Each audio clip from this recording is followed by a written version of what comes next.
हिंदू मुसलमान एकता, हमारा तो विचार ऐसा है कि ये शब्द ही बड़ा भ्रामक है। ये दो है ही नहीं, एकता की बात क्या है? इनको जोड़ना क्या है? ये जुड़े हुए हैं,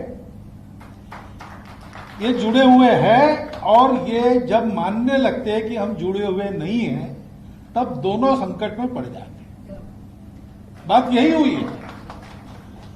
हम लोग अलग नहीं है क्योंकि हमारे देश में ये परंपरा नहीं है कि आपकी पूजा अलग है इसलिए आप अलग हैं। आपने कहा ना, आप निराकार की श्रद्धा रखते हैं, हम निराकार के साथ आकार की भी श्रद्धा रखते हैं।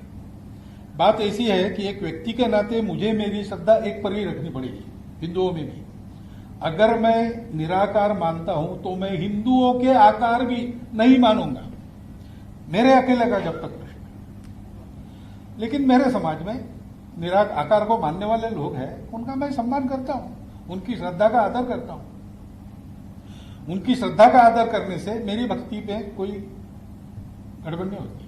मैंने कहानी सुनी, किस्सा ही है वो, लेकिन सुना है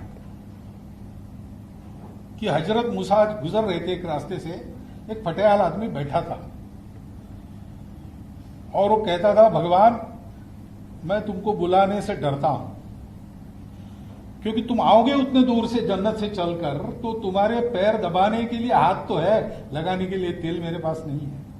ऐसी बहुत सी बातें वो कह रहा है। तो हजरत मूसा गुस्सा हो गए क्योंकि वो भी निराकार की पूजा। तो उन्होंने कहा कि पागल हो गए, तो भगवान ऐसे थोड़ी आता है, कुछ भी अपने मन से और उस सारे इसको तुम कलंकित कर रहे हो, पागल जैसी बातें कर रहा हो, चुप बैठो। तो उनके दिल में भगवान की आवाज उतरी और उसने कहा कि उसको जो कहना है कि तुम्हारा ठीक है, तुम समझते हो ना, वो अपनी समझ से कह रहा है, उसका दिल दुखा के तुम मेरी हस्ती को कलंकित कर रहे हो। इस अर्थ की कहानी मैंने पढ़ी। भारत में ये मानते हैं, हम ये करते आए हैं।